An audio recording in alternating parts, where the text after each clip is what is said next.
If you're the kind of person who, constantly craves those sudden moments of clarity. Those aha moments. Exactly. Hmm. When a chaotic, complex idea finally just clicks into perfect focus. But you're also just profoundly exhausted by the absolute avalanche of information we all have to process every single day. Which is all of us, right? Right. Then you are in exactly the right place. Welcome. Today we are taking a deep dive into an incredibly unique blueprint for living. It really is. We're looking at an essay from February 2022 by a writer named Shuafeng. It's titled Clear Thinking Leads to a Smooth Life and a Promising Future. Such a great title. It is. And our mission today is to explore a framework that claims to explain why some people's lives just seem to flow effortlessly, while others are, predictably, constantly hitting roadblocks. Yeah, and it really is a fascinating text because it completely upends our basic assumptions about cause and effect. Yeah. It demands that we look at our daily frustrations through a completely different lens. To give you, the listener, a hint of where we're heading with this, what if I told you that you could accurately predict your entire future? It sounds like a big promise. Right. And I am not talking about analyzing your stock portfolio or looking at your 5-year career plan or, consulting a fortune teller. Definitely not. I mean, predicting the ultimate trajectory of your life just by looking at the pile of dirty dishes sitting in your kitchen sink right now. Which sounds completely absurd on the surface. I mean, dirty dishes. Exactly. But by the time we finish walking through Xu Feng's philosophy, those dishes are going to look incredibly significant. Oh, absolutely. But to understand how we get there, we first need to establish the foundation of the source text. Xu Feng introduces this rather beautiful, poetic concept of books without words. I was really struck by that phrase. It implies that reading isn't just about ink on paper. Exactly. The idea is that natural phenomena, the changing of the seasons, shifting social dynamics, and most importantly, people themselves. These are all texts. They are books without words that are meant to be actively read and studied. Like observing how people move through the world, right? Right. How they react to stress, how their lives unfold over decades. That is a text. And when you read enough of these living books, as the Yupek Feng has, a very specific, undeniable pattern emerges. And that pattern is what we're going to call the core equation of a smooth life. Yes. Because when you are out there reading the world, the most critical pattern to recognize, according to the source, is the direct, unbreakable link between the state of your mind and the state of your life. It's a direct correlation. Right. The text argues that a clear, organized mind equals a smooth life. Conversely, a disorganized, muddled mind practically guarantees a turbulent, unsatisfactory life. It's inevitable. So if everything feels like a mess right now, the root cause isn't external bad luck. It isn't a bad economy. It isn't your frustrating boss. It isn't the weather. It is your own confused thought process. And we spend so much of our waking lives trying to smooth out that external world, you know? Oh, constantly. We try to control circumstances, we try to acquire more money, to build a buffer against disaster, or we try to manage the people around us. Yeah, we operate on the assumption that if we get the outside world perfectly arranged, we will finally feel peaceful inside. But Su Feng argues that causality actually flows in the exact opposite direction. Okay, let's unpack this, because I think a lot of us struggle with that exact inversion. Let me float an analogy here to see if this captures the author's intent. Go for it. Think of your mind as a computer's operating system. Okay, I like this. And your actual day-to-day life, the events, the relationships, are the programs running on that system. Right. If the underlying code of your operating system is full of bugs and conflicting commands, it doesn't matter how shiny and new the hardware is. It doesn't matter how nice the monitor looks. No, the programs are going to crash. Exactly. The programs, your life events are going to crash. You can't fix a software bug by buying a nicer keyboard. That is a brilliant way to visualize it. And it perfectly captures the why of what the author is describing. So it's about the internal code. Yes. True success, a truly smooth life, isn't about chasing external smoothness or buying a better keyboard. It's about going into the code and adjusting your internal thinking first. Right. Debugging the system. Exactly. Once your thoughts become clear, once the bugs are fixed, the external smoothness isn't something you have to force or hustle for. The text emphasizes that a smooth life will naturally follow. It just works. Right. It becomes an effortless byproduct. But, if internal clarity dictates everything, that dramatically changes how we should evaluate success. Oh, completely. It means most of the metrics we use to predict who is going to do well in life are just completely wrong.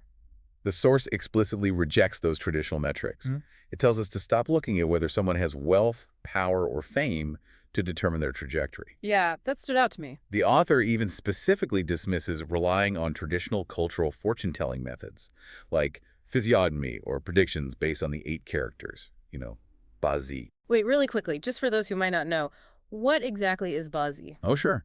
Bazi is a traditional Chinese astrological concept. It uses the exact year, month, day, and hour of your birth to map out your destiny. Okay, got it. So by calling this out specifically, Shufeng is making a radical point. Your future isn't fatalistic. It isn't written in the stars, and it isn't determined by your bank account. The sole metric is clarity. Yes. The sole metric for predicting the future is the clarity of a person's thinking. What stands out to you here? Because for me, it was the thought experiment the author brought up, the practical test. Oh, the elderly generation test. That is incredibly grounded. Right. The author suggests going out and randomly selecting an elderly person and looking at their life right now in their twilight years. Has it been smooth?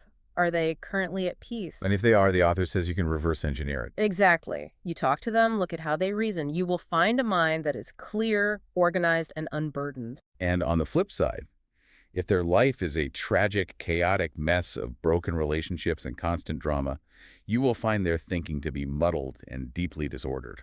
You can essentially audit their life history by auditing their current cognitive clarity. What's fascinating here is that the source doesn't just stop with individuals. It scales this entire concept up to a massive degree. Oh, right, to the national level. Yes, it argues that this rule applies to entire nations.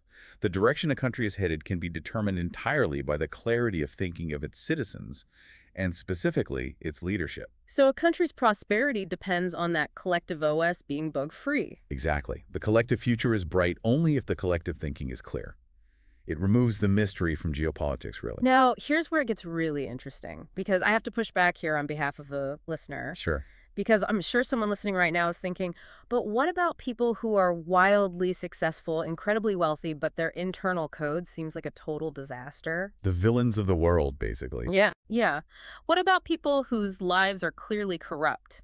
How does a muddled mind explain the CEO who ruthlessly crushes the competition or the politician who lies their way to the top and stays there? That is the exact skepticism Zhuofeng anticipates. And to address it, the text introduces a highly specific archetype, the case of a high-ranking, corrupt official. Right. The essay paints a picture of this official who has been steadily advancing in their career, gaining promotions, and amassing immense illicit wealth for over a decade. From the outside, using our flawed traditional metrics, they look like the absolute definition of success. But then suddenly the house of cards collapses. They commit a crime that goes too far, they get caught, their assets are seized, and they go to prison. Their life is destroyed. And the crucial question the text poses is this. Was their initial decade of success the result of clear thinking, and their sudden downfall just a momentary lapse in judgment? Right. Or were they operating with a confused, muddled mind the entire time? Well, let me challenge the premise itself. Is the official's downfall really a matter of unclear thinking? What do you mean? I mean, isn't it just a moral failure? Or unchecked greed? If someone successfully embezzles money for 10 years, they are clearly very clever. They aren't confused, they just have bad ethics. If we connect this to the bigger picture, it's a really important distinction to make. Cleverness is not clarity. Okay, how so? Cleverness is tactical, right? It's short term. Clarity is about understanding the fundamental reality of the universe. The author defends this stance by arguing that the moral failure and the cognitive failure are the exact same thing. The exact same thing. Yes, the downfall is undoubtedly due to unclear thinking because the official suffered from a profound delusion about the nature of power. A delusion, like they literally misunderstood how the world worked. Exactly. They believed that holding a position of power granted them immunity from consequence. They looked at the universe where every action has an equal and opposite reaction, where seeds planted yield a specific harvest, and they thought, because I have this title, those rules no longer apply to me. So believing you can do whatever you want without consequence isn't just selfish, it's fundamentally irrational. It is the ultimate form of a muddled thought process. To believe you can sow seeds of deception and somehow harvest a smooth, peaceful life is a logical contradiction. It's a huge bug in the code. Precisely. They might have used tactical cleverness to hide that broken logic behind the firewall of their authority for a decade, but the underlying OS was always fundamentally broken. Eventually, reality crashes the program. That makes a lot of sense when you separate cleverness from true clarity. But, let's bring this down to earth. Sure. We aren't all high-ranking officials embezzling millions. How do we diagnose this lack of clarity in our normal day-to-day routines? We don't want to wait until a house of cards collapses. Right, how do we spot the bugs right now? Mhm. Suifeng provides two highly relatable barometers for a messy mind in everyday life. Okay, what's the first one? The first relates to communication, specifically how someone writes. The text argues that if you look at an article or an email someone has written, and the content has no focus. Oh, I know these emails. Right. If it's rambling, disjointed, full of logical loopholes, there's no need for further debate. That person's thinking is objectively unclear. And there's a warning attached to that in the text, right? A very stark warning. It states that anyone who follows an individual with that kind of disjointed communication will ultimately suffer. If their writing is a chaotic maze, their internal logic is a chaotic maze. That makes total sense. So rambling writing is the first barometer, but the second one is the one that really hits close to home. The physical environment. Yes. The author says you can diagnose someone's clarity just by looking at their living space, their bedroom, their desk. If it's dirty, garbage scattered everywhere, clothes thrown about. And circling back to our opening hook, if the dishes are piled up in the sink. Yes, the dishes. The source says no further analysis is needed. Their life matches their environment, a total mess. The physical environment is the most honest reflection of the internal state. I have this visual that I use to explain this to myself. Think of your physical space, your bedroom, your desk, as a 3D printout of the browser tabs open in your brain. Oh, I love that. A 3D printout of browser tabs. Yeah. If you have 80 tabs open in your mind, you're stressed about work, you have unread texts you're avoiding, you're anxious about money, your brain simply does not have the processing power left to put the laundry away. Right. The pile of clothes isn't just fabric, it's a physical manifestation of mental clutter. That analogy perfectly illustrates the underlying energy dynamics here. Because it's not about being a neat freak, Right, it's not about aesthetics. Exactly. Right. It's about acknowledging that maintaining physical order requires cognitive bandwidth. If your mind is chaotic and overwhelmed by muddled thinking, you have zero surplus energy to impose order on your surroundings. The environment immediately reflects that breakdown. So the messy kitchen isn't the problem itself, it's the symptom. The dishes in the sink represent deferred decisions. I don't have the mental energy to deal with this right now, so I'll put it off. And a life full of deferred decisions is not the smooth life. So what does this all mean? If you're listening right now and you're realizing your emails are rambling, your desk is a disaster, and your dishes are piled high, you've diagnosed the muddled mind. You found the bugs in the code. Right. So how do we actually fix our thinking? What is the ultimate prescription here? Well, Shipping acknowledges right away that achieving true clarity is a massive question. It's tied to past merits, your worldview, your faith. It's heady stuff. It is. But the author does give actionable advice. Read, travel, observe, and think. But most importantly, it introduces the ultimate tool. Which is? Extending the time horizon of your thoughts. Extending the time horizon. Yes. The text points out that thinking 1 year ahead is entirely different from thinking 10 years ahead. And if you force yourself to think 100 years ahead, or even 10,000 years ahead. Wait, 10,000 years? 10,000 years. That is massive. It's like zooming out on a digital map until the tiny, stressful traffic jams of daily life just completely disappear. That's a perfect way to put it. But practically speaking, I have rent due on Friday.